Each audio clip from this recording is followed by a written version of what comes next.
Hello everyone, and welcome to week 3 of English 121. This week, you're going to need to complete the following steps. First, I'd like you to watch this lecture where I'm going to give you an introduction on point of view in short fiction and talk about the readings that you're going to be doing this week. Second, I'd like you to actively read from chapter 2, point of view, pages 28 through 30, A Rose for Emily, pages 31 through 37, and Sunny's Blues, pages 58 through 78. I'd also like you to complete the 2 following assignments. First, I'd like you to participate in a conversation about what's creepy in A Rose for Emily, and your second assignment is a reflection journal on the short story Sunny's Blues. By the end of this week, you should feel comfortable identifying and critically analyzing the elements of point of view in a short story. So let's talk about what point of view is. To start off, I would encourage you to watch the point of view video, which is available in the e-text. You can see it right at the beginning of the chapter. I'd also like you to read pages 27 through 31. This will give you the information that I am talking to you about right now. So all of this terminology you're going to continually hear me talking about each week is really important for this reason. When you're going to be writing about short stories in this upcoming, your first essay will be coming up in a couple weeks, you'll be expected to use this terminology effectively when you talk about the story. So when you're referring to the person who's telling the story, you'll be expected to tell us that to use the term narrator.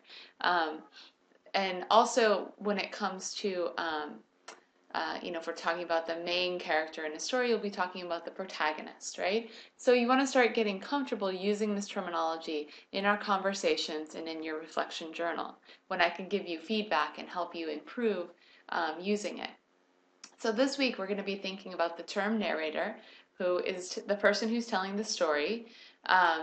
And this may or may not be a person who's a participant, a character in the story. It can be someone who's telling the story in the first person, or it can be someone, and it can be a major or a minor character, or it can be someone who's telling the story as a non-participant, writing in the third person, using he or she. Point of view is the role the narrator plays in the events of a story, and any limits that are placed on his or her knowledge of the events. So when you're talking about point of view, it's how the narrator is a part of the events that are happening. When there's a non-participant narrator, it's possible for that narrator to get inside the heads of the people who are telling, who are participating in the story. So a omniscient narrator can jump from mind to mind to mind, right? Doesn't have to just stay in one character's mind. This narrator can go from mind to mind. The limited omniscient or objective character narrator can only go see inside a couple of characters' minds. There's other types of points of view. There's the unreliable narrator, and that's a narrator that there's something keeping them from being able to, you realize as a reader that they're not telling the exact truth when they're telling you the story. Maybe they're crazy, maybe they're a liar, or maybe they've only seen something from one perspective. It's not as common as a straight narrator, but an unreliable narrator is something to look for when you're reading. Second person is when the story is written addressing the reader. You go into the store, you buy the milk, right? That's using second person, and that is very rare. It's rare to see that in fiction.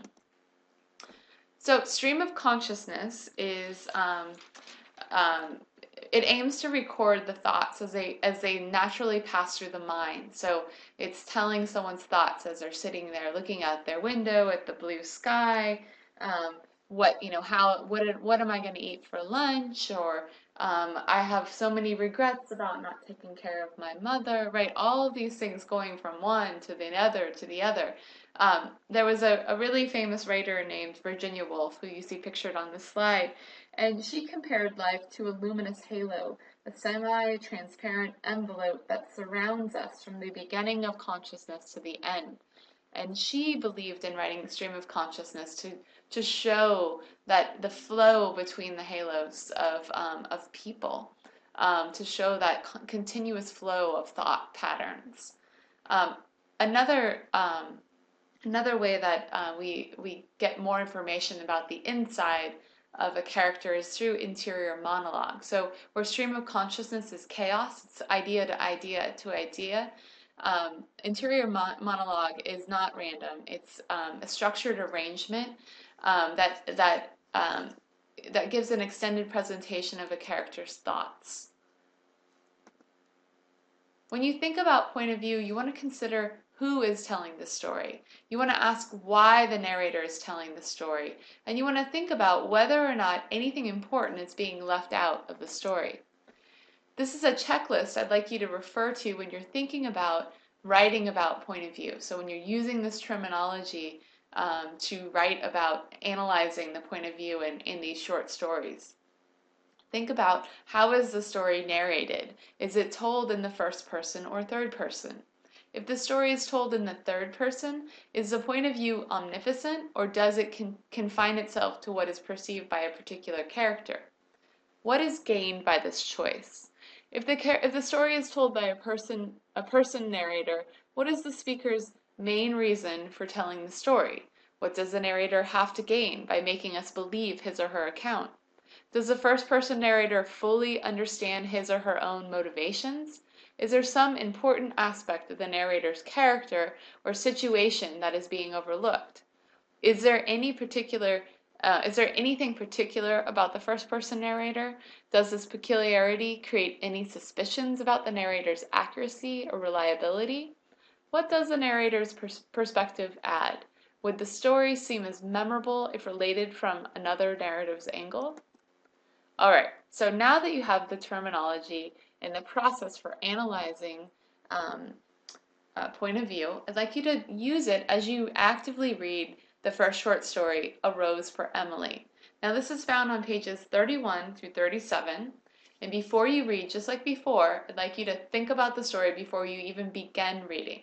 So before you read, think about, who is William Faulkner? Have you ever heard of him? Obviously, you want to read the biography found on page 31, so you're familiar with him. What genre is the text? Again, this is an easy answer because we're doing this genre unit, so this is the short story unit, so you can answer short story fiction. When was it published? Remember, you can find this right next to the title of the story. In the case of this story, it's on page 31, and you'll see that this story was written in 1931. So you want to think about, what was it? We know it's set in the South as well, so think about what was going on in the South during this time in the 1930s. This is a really important part of thinking about this text. While you're reading, I want you to continually use the active reading checklist. So I will be checking your work to make sure that you are actively reading, and you will receive a grade for this in this class.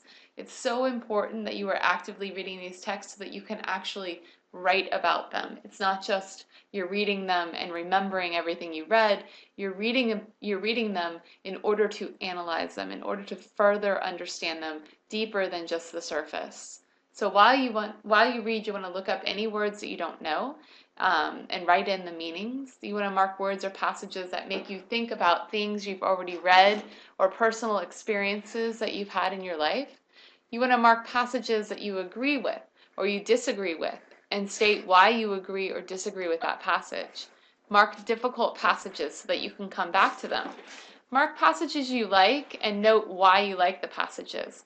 Mark parts of the text that highlight the main theme of the text. You really want to know, by the end of the short story, you want to know what's happened. And it isn't a straightforward story, so it's important that you're paying attention as you go along. You might have to backtrack and reread things.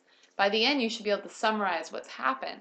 And ask questions. Remember, ask the author questions, or ask yourself questions, or ask the character questions as you're reading.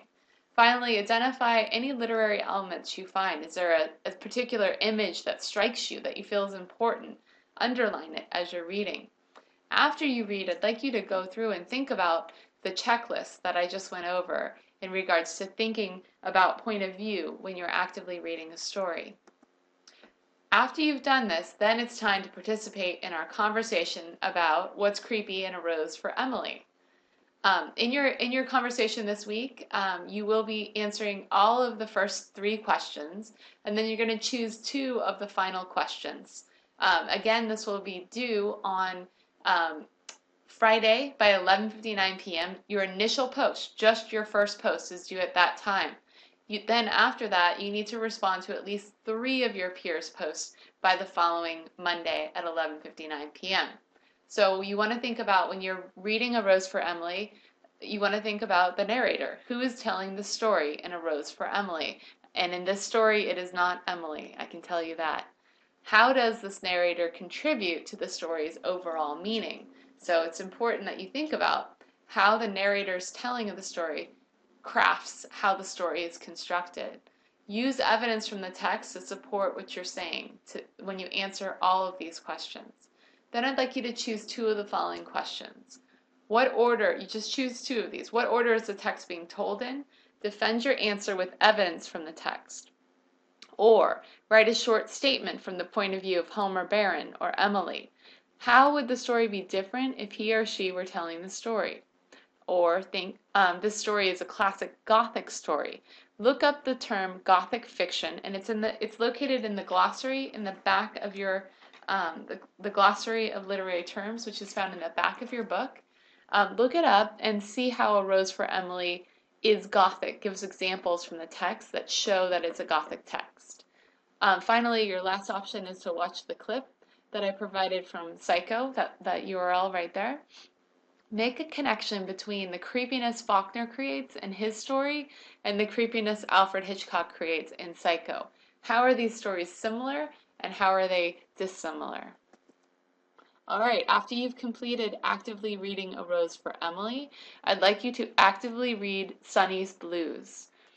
Now, understand that Sunny's Blues is a little bit longer. It is a 20-page story. It's an amazing story. I have to say it's one of my favorites. It's worth the time that you're going to invest in it, but please set aside time so you can really enjoy it. So before you read, you want to think about who is the author. Do you know anything about James Baldwin? Have you heard of him? What genre is the text? Remember, short fiction. What year was it published? For Sunny's Blues, remember, this is on page 58. It's from 1957. Okay? Make sure you read that bio about James Baldwin. Think about what do you predict the story will be about if it's called Sunny's Blues. Then I'd like you to go through and actively read the text. Do all of the steps that you did for the last story and you've done for the last few stories, circling words, asking questions.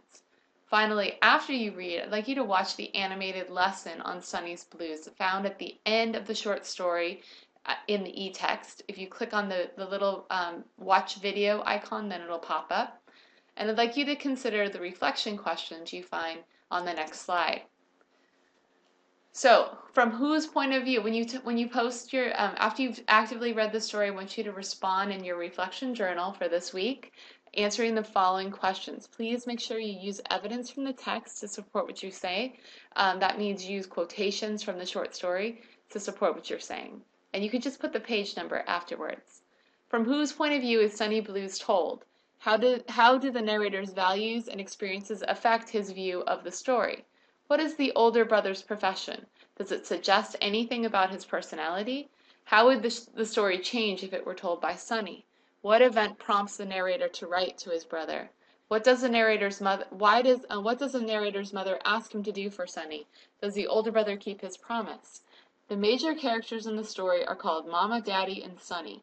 The older brother is never named or even nicknamed. How do these names affect our sense of the story? Reread the last 4 paragraphs and explain the significance of the statement. Now these are Sunny's Blues. How has Sunny made this music his own? All right, guys, that's it for this week. Next week, we're going to be talking about character in fiction. Have a great week, and I look forward to seeing you online.